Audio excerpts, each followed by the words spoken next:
Si Ucrania tuviera varias bombas atómicas, Rusia no nos habría atacado.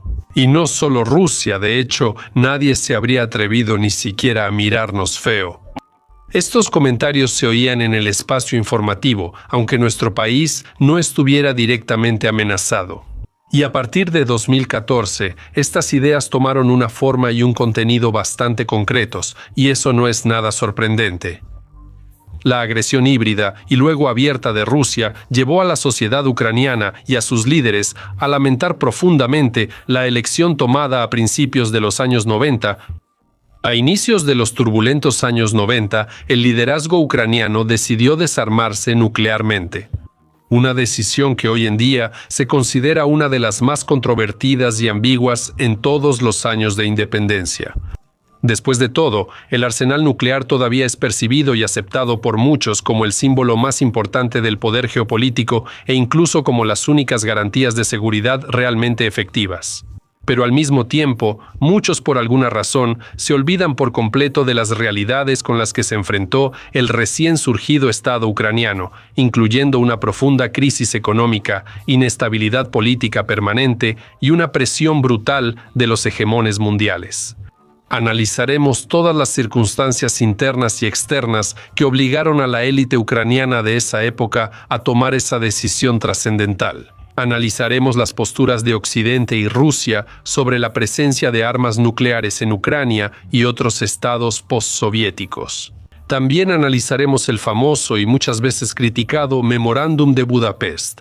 También modelaremos una situación en la que Ucrania mantuviera su potencial nuclear y calcularemos las posibles consecuencias de esa decisión. Solo aquí tenemos el análisis más preciso y objetivo. Mi nombre es Semyon, canal Megashu TV. Comenzamos.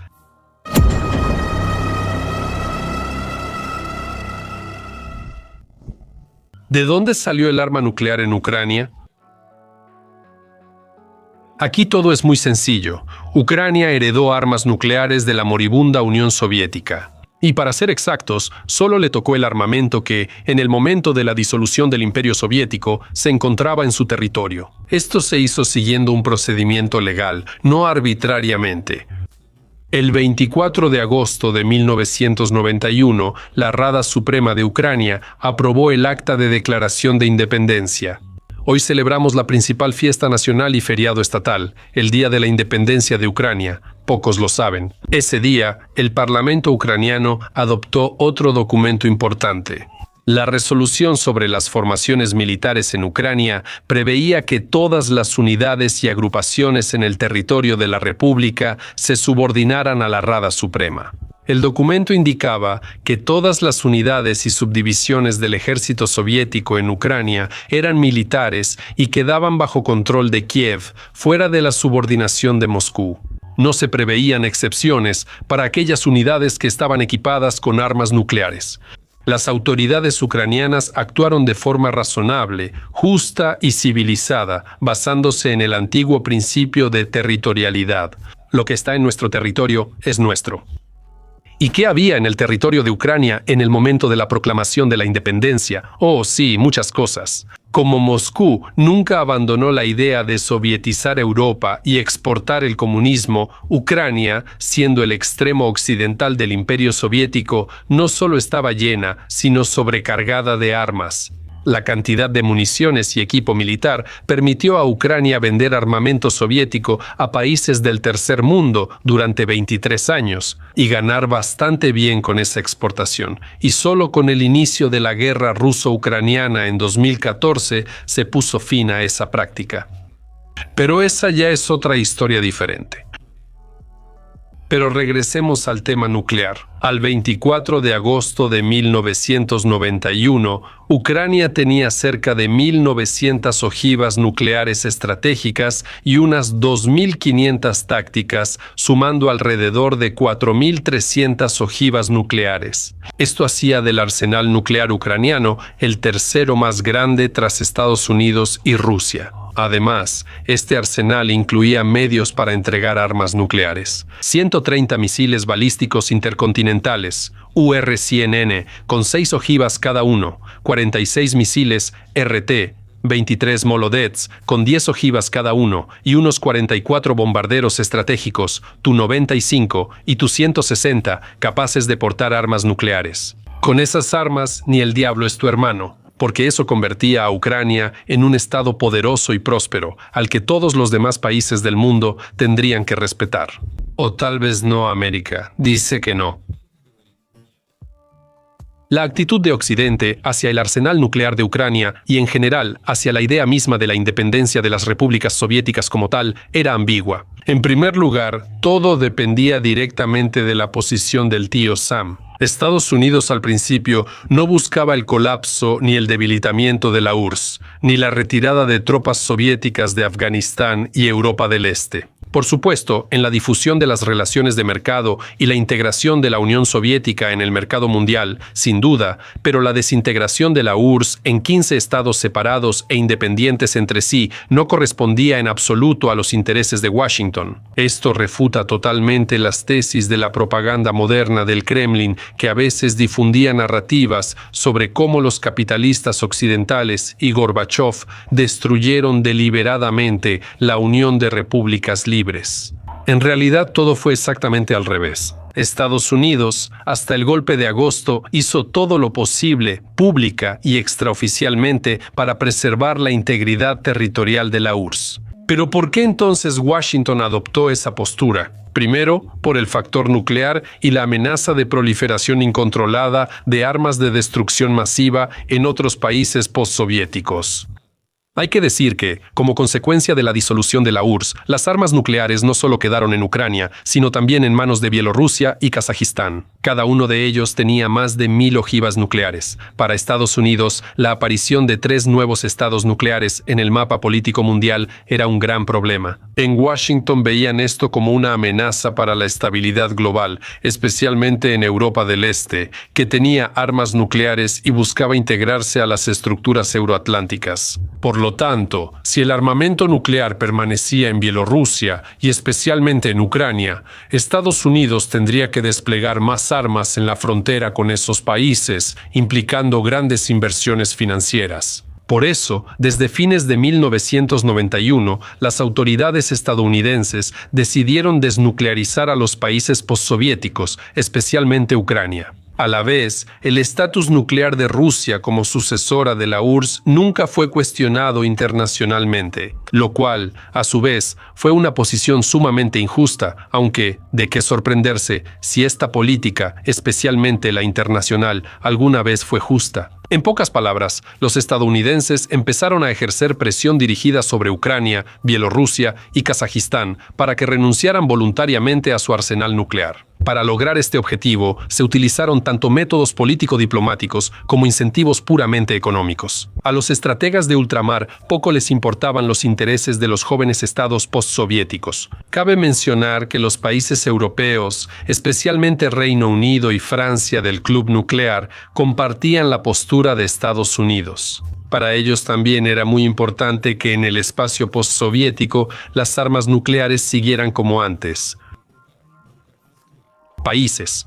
Occidente no veía a Ucrania ni a otros estados recién creados como jugadores iguales en la arena internacional, sino que los consideraba simplemente satélites de Rusia. Lamentablemente, así era la vida. ¿En qué se basaban las autoridades ucranianas? Para entender por qué Ucrania cedió ante la presión occidental, primero hay que analizar la postura de su élite política respecto a las armas nucleares. Aunque suene banal, la situación no era tan sencilla. El asunto es que, al proclamar su independencia, el joven Estado ucraniano se enfrentó a una enorme cantidad de problemas cuya posibilidad de aparición las autoridades ni siquiera sospechaban al principio. El primer presidente de Ucrania, Leonid Kravchuk, y su equipo no imaginaron que una de las repúblicas soviéticas más ricas caería en meses en una crisis profunda e inédita. Una segunda crisis mundial llevó a la mayoría del pueblo al borde de la supervivencia y debilitó la posición del Estado en la arena mundial. Y de hecho, ¿quién va a tomar en serio a un país con hiperinflación, una caída catastrófica de la producción, desempleo masivo y un auge de la delincuencia? A esto se suma la dependencia energética de Ucrania hacia Rusia y la constante inestabilidad política que suele manifestarse en la confrontación entre el presidente y la Rada Suprema ha sido explotada por Estados Unidos, debilitando a Ucrania y sirviendo como palanca de presión sobre su oponente.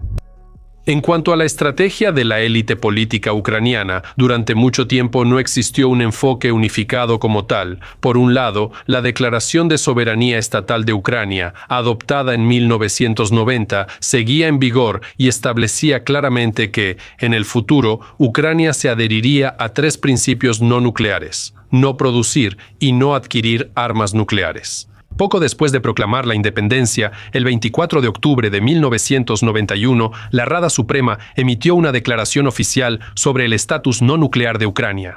Las fuerzas políticas nacional-democráticas, como el Movimiento Popular de Ucrania, veían las armas nucleares como clave para la seguridad nacional y la independencia ante Rusia, a la que ya consideraban una posible amenaza. La diplomacia estadounidense fue clave en esta decisión. A las autoridades ucranianas se les daba a entender de manera inequívoca que, en caso de conservar las armas nucleares, Estados Unidos y sus aliados europeos harían todo lo posible para convertir a Ucrania en un estado paria. En un estado tipo Corea del Norte o Irán, dada la influencia de Estados Unidos en ese momento en la escena mundial, esa política pudo haber tenido éxito. El joven Estado ucraniano, que apenas surgía, pudo haber quedado aislado internacionalmente. Otro factor importante también impulsaba a las autoridades ucranianas a renunciar a las armas nucleares. Ucrania, en caso de necesidad, no podía utilizar plenamente su propio arsenal, simplemente no tenía la capacidad técnica para hacerlo. En tiempos de la URSS, se implementó un sistema de control de armas nucleares estratégicas que preveía la ejecución exclusiva de órdenes provenientes del centro, y ese centro, como ya imaginarán, estaba en Moscú, y la disolución de la Unión no cambió esa situación. Aunque las armas nucleares estaban en Ucrania, las autoridades ucranianas no las controlaban realmente. Boris Yeltsin, siempre algo borracho, tenía todos los códigos de acceso y control. Y a la luz de estos acontecimientos, surgía una pregunta bastante lógica: ¿de quién era realmente ese tipo de armas? Pero sí, por supuesto, Ucrania podría haber logrado reprogramar los sistemas de control del potencial nuclear, subordinándolos a sí misma, pero para eso se habría necesitado, en primer lugar, bastante tiempo, y en segundo lugar, recursos financieros colosales, que en las condiciones de la catástrofe económica de los años 90 simplemente no estaban disponibles. Y el simple hecho de poseer armas nucleares no solo era una ventaja, sino también un gran dolor de cabeza, ya que requería enormes gastos para mantenerlas en constante estado de preparación para el combate. Por cierto, los estadounidenses usaron activamente este factor en las negociaciones. Sabían qué palancas presionar para lograr concesiones. ¿Y qué pasa con Moscú? Ahora veamos el otro lado, es decir, a la Federación Rusa. También tenía su propia postura respecto a que Ucrania poseyera armas nucleares, así que en realidad la presión venía tanto de Occidente como del Oriente. Ucrania quedó literalmente entre el martillo y el yunque. Ante todo, Yeltsin y su grupo insistían en que la Federación Rusa era el único sucesor legítimo de la URSS. Por eso, solo ella puede poseer todo el arsenal nuclear soviético, así como la infraestructura y los medios de entrega de armas. En varias negociaciones, diplomáticos rusos insistieron que las armas nucleares en Ucrania eran de la Unión Soviética, no de la Ucrania independiente. Rusia también usó como argumento que el liderazgo de Ucrania no tenía control técnico real sobre el arsenal nuclear, ya que el control operativo sobre él, incluyendo los códigos de lanzamiento y el sistema de gestión, permanecía en Moscú. Tras la disolución de la URSS, las fuerzas estratégicas quedaron bajo control de las Fuerzas Armadas Unidas de la CEI, lideradas por el general ruso Yevgeny Shaposhnikov. Para Estados Unidos, era crucial mantener el control centralizado del arsenal nuclear soviético. No sorprende que ambos antiguos adversarios coincidieran totalmente en este asunto. Además, Moscú hizo hincapié en la incapacidad económica de Ucrania para mantener el arsenal nuclear. Según sus cálculos, mantener y modernizar armas nucleares costaba hasta $65.000 millones, algo inasumible. Ucrania, por su parte, proponía compensaciones por la transferencia de armas nucleares, incluyendo la condonación de parte de las deudas por los recursos energéticos suministrados a Ucrania. Les recuerdo que hasta 2014 Ucrania compraba casi todo el gas, el petróleo crudo y los productos derivados del petróleo precisamente a Rusia. Sin olvidar que, al insistir en el desarme nuclear total e incondicional de Ucrania, las autoridades rusas tenían sus propios objetivos a largo plazo. Primero, fortaleció mucho su influencia en Ucrania. En este contexto, deben verse las reclamaciones sobre Crimea y Sebastopol. Entre 1992 y 1993, Yeltsin usó el tema de Crimea para presionar aún más a Ucrania y lograr que renunciara a su herencia nuclear. El Protocolo de Lisboa, el primer paso hacia el desarme nuclear de Ucrania y otros estados postsoviéticos, fue la firma del llamado Protocolo de Lisboa en 1992. El asunto es que justo antes del colapso de la URSS, el 31 de julio de 1991, Gorbachov y Bush padre firmaron el Tratado de Reducción de Armas Estratégicas, más conocido por la abreviatura START-1. Según el documento, Estados Unidos y la URSS debían reducir sus arsenales nucleares en 7 años, pero como poco después la URSS dejó de existir como sujeto de la política internacional, la legitimidad de este acuerdo quedó en duda. Y como las armas nucleares también quedaron en el territorio de Ucrania, Bielorrusia y Kazajistán, que no mantuvieron los compromisos de la URSS, surgió la necesidad de volver a firmar el tratado, o mejor dicho, de perfeccionarlo de acuerdo con las nuevas realidades. Con este objetivo, el 23 de mayo de 1992 se firmó el Protocolo de Lisboa, complemento de jure al START-1. Además de Estados Unidos y Rusia, firmaron representantes de Ucrania, Bielorrusia y Kazajistán. Este documento establecía que Bielorrusia, Kazajistán y Ucrania debían eliminar sus armas nucleares lo antes posible y unirse al Tratado de No Proliferación Nuclear como países no poseedores de estas armas. Es decir, de facto, el Protocolo de Lisboa representaba la renuncia definitiva de estos estados a poseer armas nucleares. En Lisboa también se acordó que Ucrania, Bielorrusia y Kazajistán eliminarían o transferirían a Rusia todas las ojivas nucleares en su territorio. Y dado que el proceso de desmantelamiento de armas nucleares era largo y costoso, se eligió precisamente la segunda opción, entregar todas las armas nucleares a Moscú. Para Estados Unidos, esta opción era muy beneficiosa, pues los liberaba de gastos extra en el desarme nuclear. Rusia recuperó el poder nuclear de la URSS sin esfuerzo y ya en 1992 recuperó todas las armas nucleares tácticas. Sobre las armas nucleares estratégicas, que eran la principal preocupación de Occidente, Ucrania intentó negociar en este caso, para obtener el mayor beneficio financiero al renunciar a armas de destrucción masiva. El gobierno de Ucrania estimó en $2.8 mil millones la compensación por ser país no nuclear, según el tipo de cambio de esa época. También exigió garantías de seguridad de todas las potencias con armas nucleares: Rusia, Estados Unidos, Reino Unido, Francia y China. Y ahora llegamos al bien conocido Acuerdo de Budapest. ¿Qué pasa con el Memorándum de Budapest? Aquí hay que decir que la diplomacia ucraniana hizo todo lo posible e imposible en su momento para negociar las condiciones más favorables para renunciar a su arsenal nuclear. Kravchuk y su equipo, confiando en que el estatus de país sin armas nucleares facilitaría la integración de Ucrania al espacio euroatlántico, buscaban compensación financiera de los países occidentales. Según el programa Nun Lugar, adoptado en Estados Unidos en diciembre de 1991, se contemplaba ayuda financiera importante para eliminar armas nucleares e infraestructura en países postsoviéticos. Como prueba de estas negociaciones diplomáticas, basta con mencionar el hecho de que el Protocolo de Lisboa fue firmado el 23 de mayo de 1992 y ratificado por la Rada Suprema. Sin embargo, la adhesión completa de Ucrania al Tratado de No Proliferación Nuclear solo ocurrió el 16 de noviembre de 1994. Durante todo ese tiempo, las autoridades ucranianas mantuvieron intensas negociaciones, tanto con Estados Unidos como con Rusia, utilizando la amenaza de conservar potencialmente armas nucleares como elemento de negociación. La economía en Ucrania empeoró y la crisis política llevó a elecciones anticipadas en 1994, debilitando mucho las posiciones de negociación. De esto se aprovecharon activamente Estados Unidos y Rusia.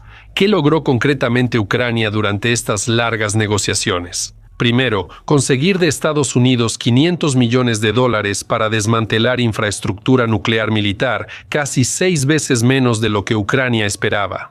También se firmó un contrato para suministrar combustible nuclear ruso a Ucrania por $160 millones como compensación.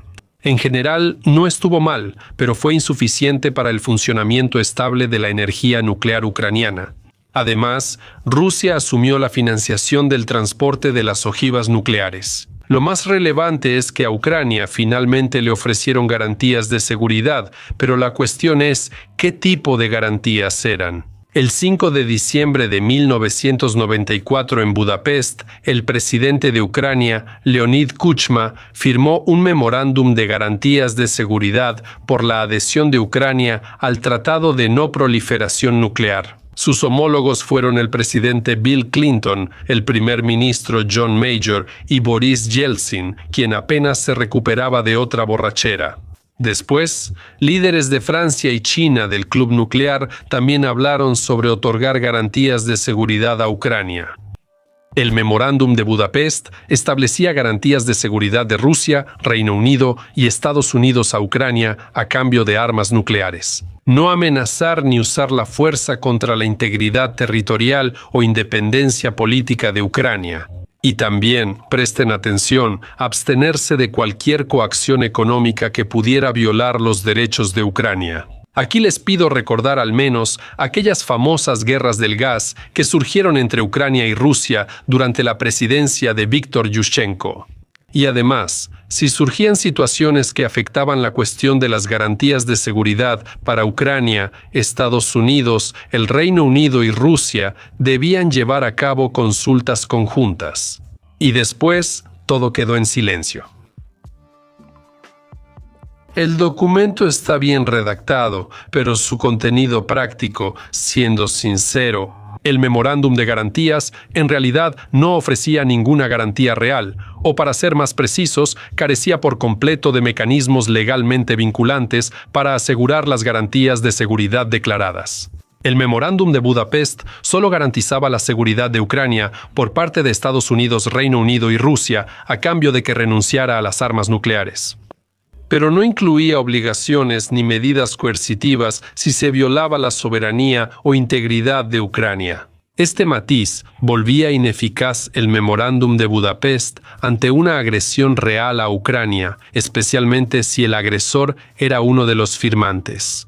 Por supuesto, pueden preguntar cómo deberían haber sido las verdaderas garantías de seguridad para proteger a Ucrania de la agresión. La respuesta es simple, de manera similar al famoso artículo 5 de la Carta de la OTAN. Es decir, era necesario incluir en el memorándum de Budapest el bien conocido principio de defensa colectiva, según el cual un ataque contra Ucrania por parte de cualquier Estado debía considerarse como un ataque contra los demás Estados firmantes. Así, los obligaba a ayudar de inmediato a la víctima, incluso usando sus fuerzas armadas.